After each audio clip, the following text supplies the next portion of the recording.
आज हम लोग एल्कोहल से हैलो एल्केन का निर्माण, एल्कोहल से हैलो एल्केन्स बनते कैसे हैं, इनके बनाने की विधियां क्या हैं, आज हम लोग इस पर डिस्कस करेंगे। हम लोग देखते हैं, बनाते हैं। पहला, सबसे पहले हम हाइलोजन अम्लों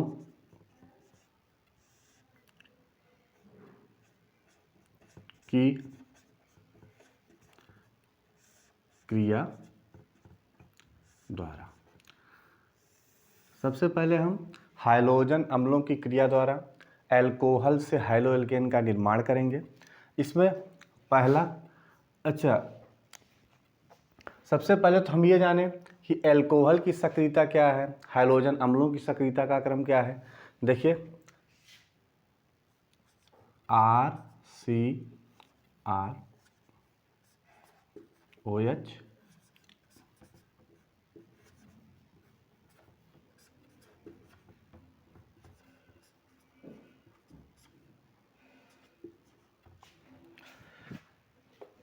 ये 3 डिग्री एल्कोहल है, ये 2 डिग्री एल्कोहल है और ये 1 डिग्री एल्कोहल है।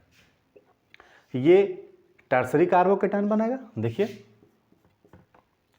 R3R प्लस ये सेकेंडरी कार्बोकेटायन, ये प्राइमरी कार्बोकेटायन। अब स्टेबिलिटी की बात करें तो सबसे ज़्यादा स्टेबल इन तीनों में कौन होगा? 3 डिग्री कार्बोकेटायन होगा। 3 डिग्री के बाद 2 डिग्री, और इन तीनों में सबसे कम किसका होगा? 1 डिग्री का होगा। तो सक्रियता की बात करें एल्कोहल्स की, तो सबसे ज़्यादा स्टेबल कौन है? 3 डिग्री कार्बोकेटायन, फिर 2 डिग्री कार्बोकेटायन, फिर 1 डिग्री कार्बोकेटायन। एल्कोहल की सक्रियता की बात करें तो सबसे ज़्यादा सक्रिय कौन होगा? 3 डिग्री एल्कोहल, इसके बाद 2 डिग्री एल्कोहल, और सबसे कम सक्रिय कौन होगा? 1 डिग्री एल्कोहल। क्योंकि स्टेबिलिटी किसकी ज़्यादा है? 3 डिग्री कार्बोकेटायन की स्टेबिलिटी सबसे ज़्यादा है। इससे कम 2 डिग्री की स्टेबिलिटी है, इसके सबसे कम इन तीनों में है तो 1 डिग्री की स्टेबिलिटी है। इसलिए सक्रिय एल्कोहल की बात करें तो सक्रियता किसकी सबसे ज़्यादा है? 3 डिग्री एल्कोहल की सक्रियता सबसे ज़्यादा है। तो हम यहाँ शॉर्ट में लिख दे रहे हैं सक्रियता का क्रम सबसे ज़्यादा 3 डिग्री एल्कोहल, 3 डिग्री के बाद 2 डिग्री एल्कोहल, और सबसे कम 1 डिग्री एल्कोहल। याद रखिएगा, सबसे ज़्यादा 3 डिग्री टर्सरी एल्कोहल, फिर सेकेंडरी एल्कोहल, और सबसे कम प्राइमरी एल्कोहल की सक्रियता होती है। अब हम हाइलोजन अम्लों की सक्रियता की बात कर लें कि हाइलोजन अम्ल कौन सबसे ज़्यादा सक्रिय होते हैं और क्यों होते हैं, ये भी देखते हैं।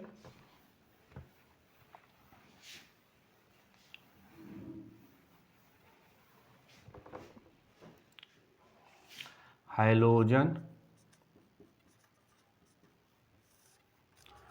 अम्लों की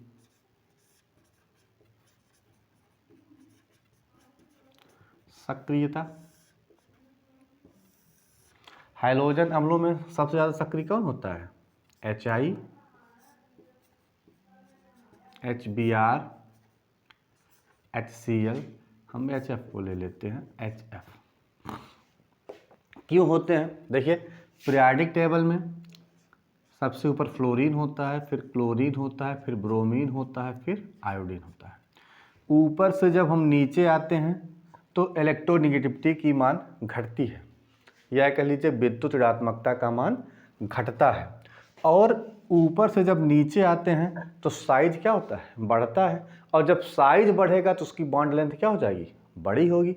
और जितना ज़्यादा बॉन्ड लेंथ की साइज जितनी बड़ी होती है वो बॉन्ड टूटने में उतना ही आसान होता है। देखिए, कुछ इस तरीके से HF, HCl, HBr, HI। Bond देखिए ऊपर से जब साइज बढ़ेगी, साइज हम इसको देखिए कांस्टेंट कर लेते हैं,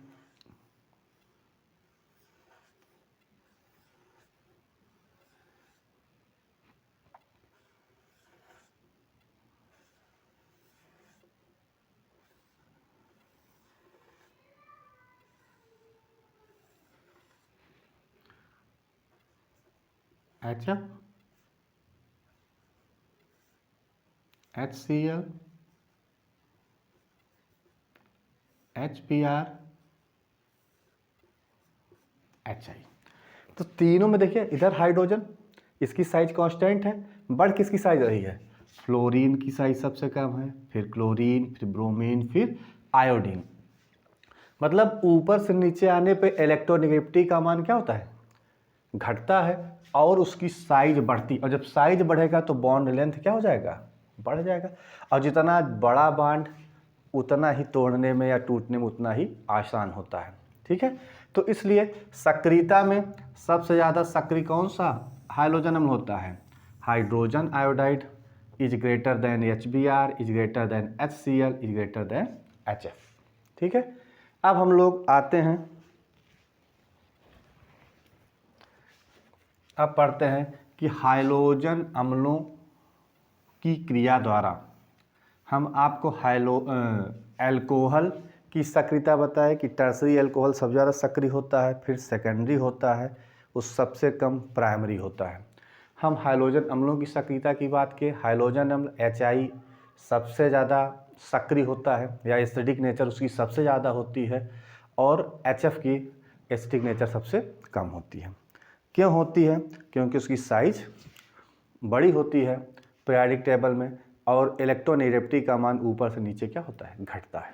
अब हम इसमें हाइड्रोजन अम्लों की क्रिया द्वारा में पहला पढ़ते हैं क्लोरो एल्केन का निर्माण। क्लोरो एल्केन का निर्माण, क्लोरो एल्केन का निर्माण, जब हम एल्कोहल की अपक्रिया HCl से कराएं, किसके प्रेजेंस में कराएं, निर्जल जिंक क्लोराइड की उपस्थिति में कराते हैं, तो क्या होता है, वाटर मॉलिक्यूल निकल जाएगा, बनेगा क्या, RCl प्लस H2O। यहाँ आप लोग एक बात और याद रखिएगा कि HCl प्लस ZnCl2 को बोलते हैं ल्यूकास अभिकर्मक। याद रखिएगा, कभी कभी ऑब्जेक्टिव क्वेश्चंस में पूछ लेते हैं कि HCl प्लस ZnCl2 को क्या बोला, इसको क्या बोलते हैं, ल्यूकास अभिकर्मक बोला जाता है। देखिए वाटर मॉलिक्यूल निकला, क्या बन गया, RCl बन गया। हम और अब क्रिया कराते हैं कोई एग्जांपल लेके, CH3 CH2OH प्लस HCl निर्जल जिंक क्लोराइड की उपस्थिति में क्या बनता है, CH3 CH2Cl प्लस H2O। ये कितने डिग्री एल्कोहल है, 1 डिग्री एल्कोहल है। हम 2 डिग्री एल्कोहल ले लें, CH3HOH प्लस HCl निर्जल जिंक क्लोराइड के उपस्थिति में कराते हैं,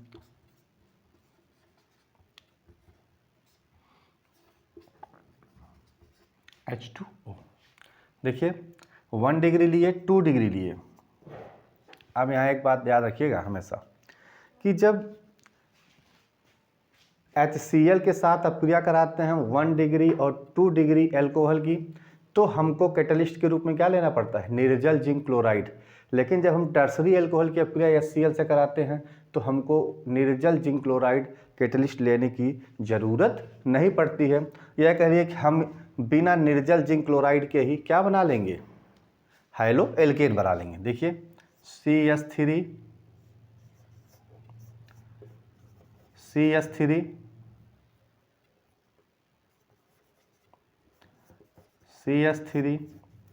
OH प्लस HCl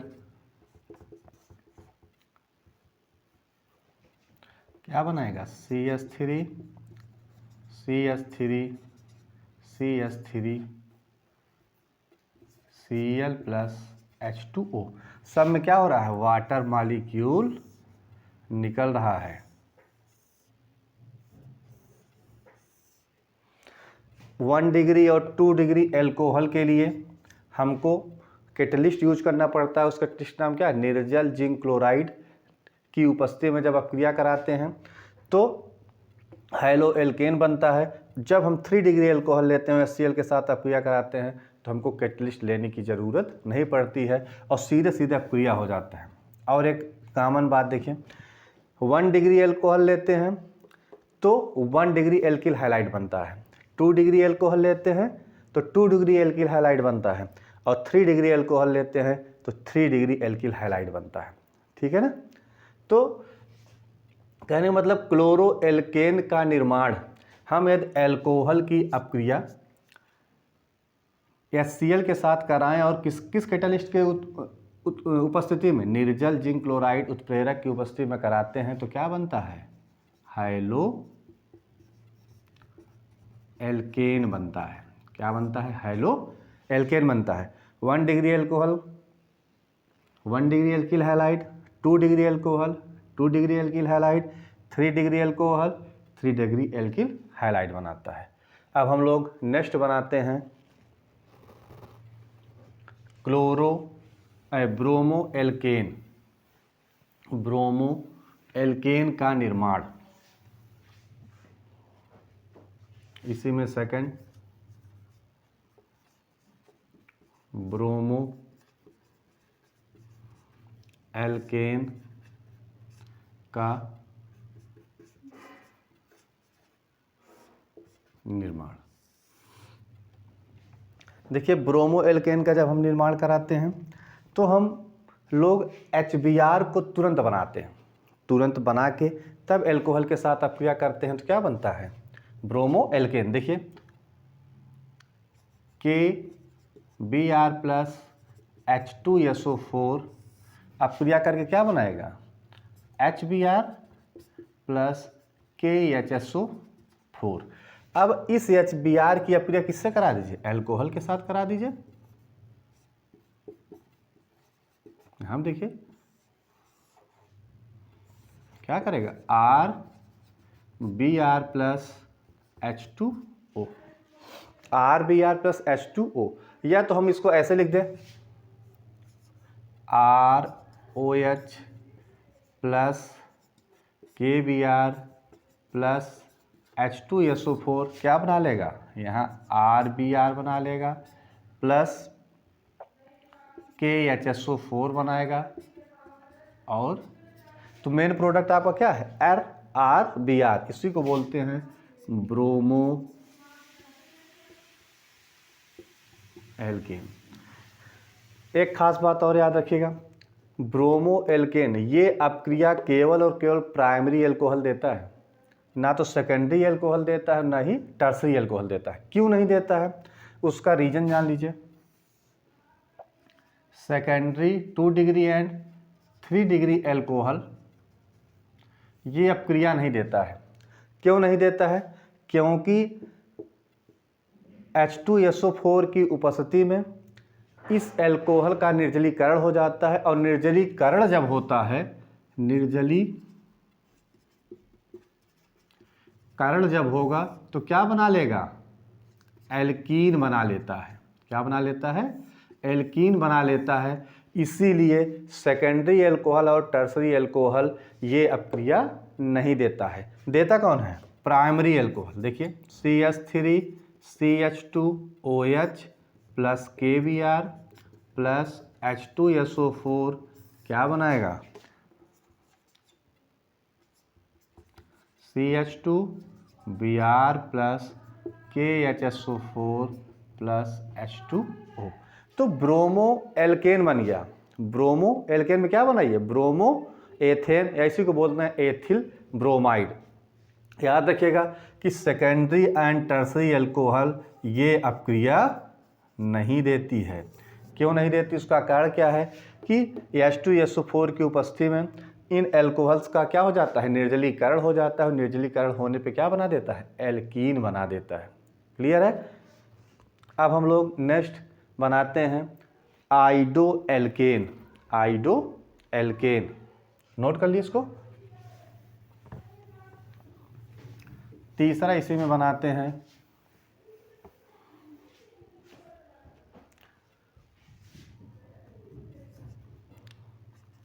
आइडो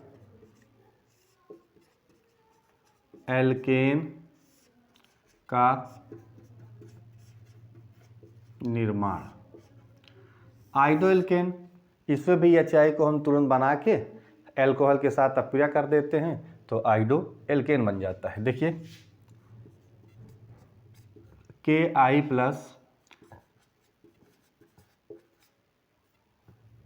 आर्थोफास्फोरिक अम्ल H3PO4 के साथ कराते हैं तो क्या बनता है, HI बनता है प्लस KH2PO4 बनता है।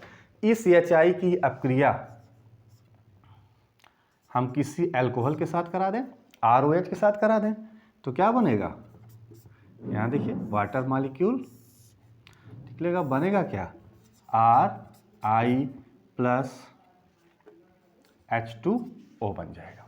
ये क्या है, आइडो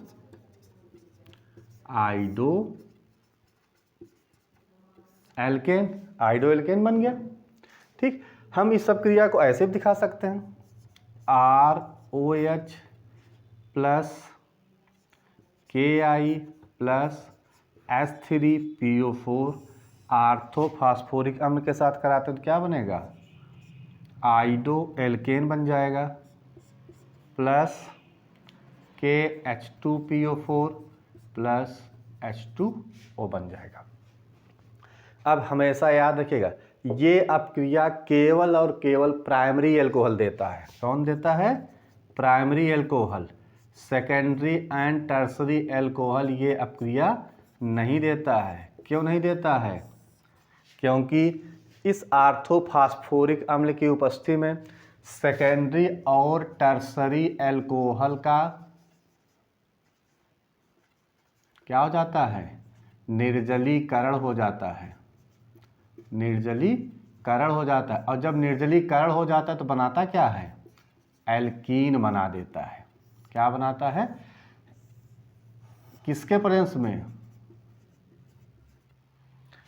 आर्थोफास्फोरिक अम्ल की उपस्थिति में इन सेकेंडरी और टर्सरी एल्कोहल का निर्जलीकरण हो जाता है, और निर्जलीकरण हो जाता है तो क्या बना देता है, एल्कीन बनाता है। कहने का मतलब केवल और केवल ये अपक्रिया कौन देता है, 1 डिग्री एल्कोहल देता है, प्राथमिक एल्कोहल देता है। सेकेंडरी और टर्सरी एल्कोहल ये अपक्रिया नहीं देती है। देखिए CH3 CH2 I plus KH2PO4 plus H2O। तो इस प्रकार हम हाइड्रोजन अम्लों द्वारा क्लोरो एल्केन, ब्रोमो एल्केन और आइडो एल्केन का निर्माण करते हैं। सबसे याद रखने वाली बात आपको उसमें 2-3 चीज़ बताया, जैसे ल्यूकास अपकर्मक क्या होता है। ल्यूकास अपकर्मक हमने बताया कि HCl प्लस ZnCl2 को ही क्या कहते हैं, ल्यूकास अपकर्मक कहते हैं। क्लोरो एल्केन प्राथमिक एल्कोहल, सेकेंडरी एल्कोहल और टर्सरी एल्कोहल तीनों बनाते हैं।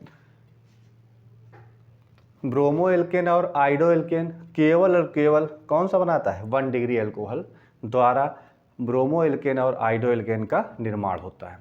ठीक, अब हम नेक्स्ट लिखते हैं। समझ गए सब लोग,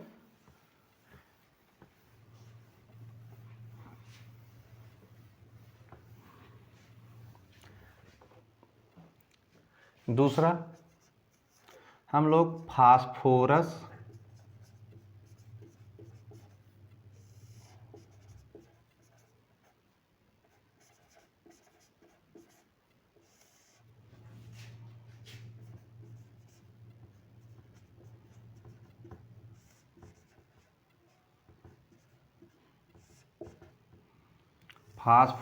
हाइलाइडों से क्रिया द्वारा। इसमें देखिए फास्फोरस हाइलाइड में PCl3 और PCl 5 के साथ हम अपक्रिया कराते हैं एल्कोहल की, तो क्या बनता है? हाइलो एल्केन बनता है। कैसे बनेगा? देखिए ROH प्लस PCl3 क्या बनाएगा? देखिए 3RCl प्लस H3PO3 क्या बना दे? क्लोरो एल्केन बनाया। किसके साथ अपक्रिया करके? PCl3 के साथ अपक्रिया करके। PCl5 फास्फोरस पेंटाक्लोराइड के साथ जब अपक्रिया करता है तब क्या बनाता है? क्लोरो एल्केन बनाता है। क्लोरो एल्केन बनाता है। देखिए अल्कोहल के साथ PCl5 अपक्रिया किया तो क्या बनाया? क्लोरो एल्केन, POCl3 और HCl निकला। अब हम बात करते हैं कि ब्रोमो एल्केन कैसे बनेगा और आइडो एल्केन कैसे बनेगा। याद रखिएगा, कभी भी PBr3 और PI3 के साथ अपक्रिया एल्कोहल नहीं कर सकता। क्यों नहीं कर सकता? क्योंकि ये दोनों यौगिक कैसे होते हैं? अस्थायी यौगिक होते हैं, और जब अस्थायी यौगिक होंगे तो ये एल्कोहल के साथ अपक्रिया नहीं कर पाएंगे। इनके अंदर कोई स्टेबिलिटी नहीं है, अनस्टेबल यौगिक है, और जब अनस्टेबल यौगिक है तो एल्कोहल के साथ अपक्रिया कैसे कर पाएंगे? तो करते क्या है, हम एल्कोहल के साथ ब्रोमीन की अपक्रिया लाल फास्फोरस की उपस्थिति में करा देते हैं तो हमको ब्रोमो एल्केन मिल जाता है और आइडो एल्केन मिल जाता है। देखिए कैसे कराते हैं, ROH प्लस 2P, इसको क्या बोलते हैं? लाल फास्फोरस। लाल फास्फोरस साथ अपक्रिया कराते हैं प्लस 2Br प्लस 3Br2 के साथ अपक्रिया करते हैं तो क्या बन जाता है? देखिए 6RBr प्लस H3PO3 बन गया। इसको क्या बोलते हैं? Bromo alkene.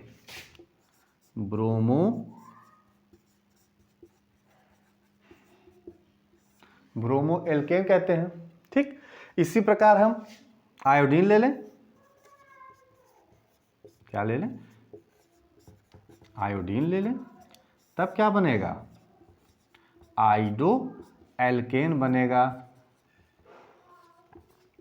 आइडो एल्केन बनेगा। हम डायरेक्ट PBr3 और PI3 के साथ अपक्रिया एल्कोहल की नहीं करा सकते हैं। क्यों नहीं करा सकते हैं? क्योंकि ये दोनों यौगिक कैसे होते हैं? अस्थायी यौगिक होते हैं। तो हमको यदि ब्रोमो एल्केन या आइडो एल्केन बनाना है,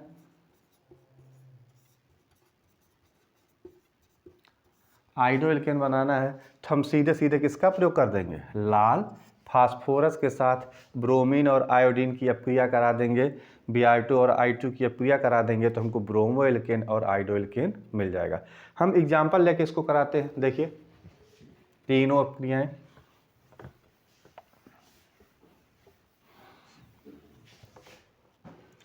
देखिए CH3 CH2OH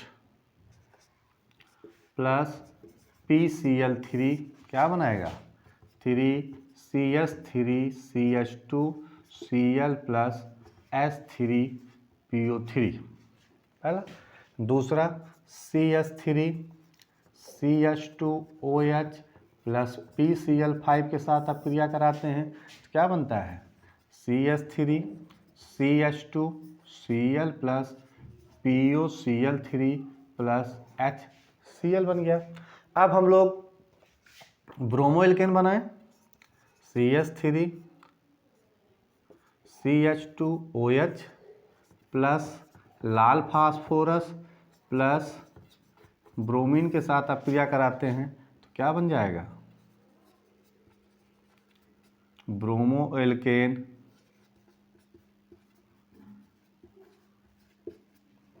इसी प्रकार हम आइडो एल्केन भी बना दें।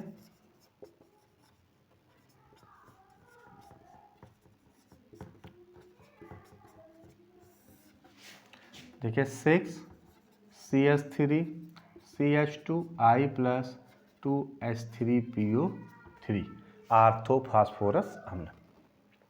तो फास्फोरस हाइलाइट के साथ अपक्रिया जब हम कराते हैं तो PCl3 और PCl5 के साथ एल्कोहल डायरेक्ट अपक्रिया करता है, लेकिन जब हमको ब्रोमो एल्केन और आयोडो एल्केन बनाना होता है तो हम PBr3 और PI3 की डायरेक्ट अपक्रिया ना करा के हम क्या करते हैं, एल्कोहल की अपक्रिया ब्रोमीन और आयोडीन के साथ लाल फास्फोरस के प्रेजेंस में करा देते हैं, तो हमको ब्रोमो एल्केन और आयोडो एल्केन मिल जाता है। इसके साथ ना कराने का कारण सब लोग याद रखिएगा, क्योंकि ये अस्थायी यौगिक होते हैं और अस्थायी यौगिक जो होते हैं वो अपक्रिया में भाग नहीं लेते हैं। क्लियर, इसको याद नोट कर लीजिए। अब हम लोग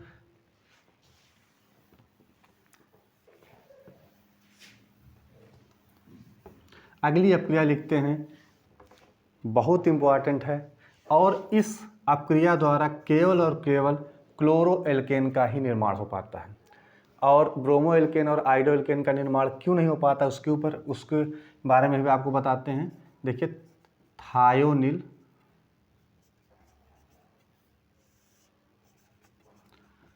क्लोराइड से अपक्रिया द्वारा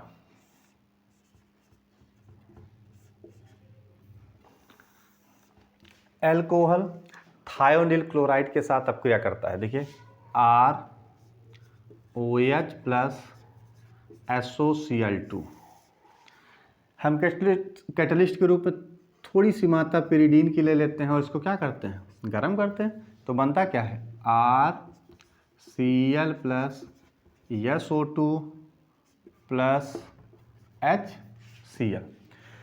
इससे क्लोरो एल्केन सबसे शुद्ध हमको मिलता है।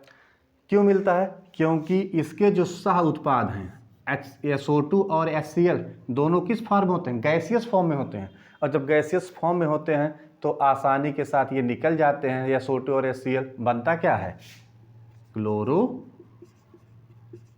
एल्केन हमको शुद्ध प्राप्त होता है।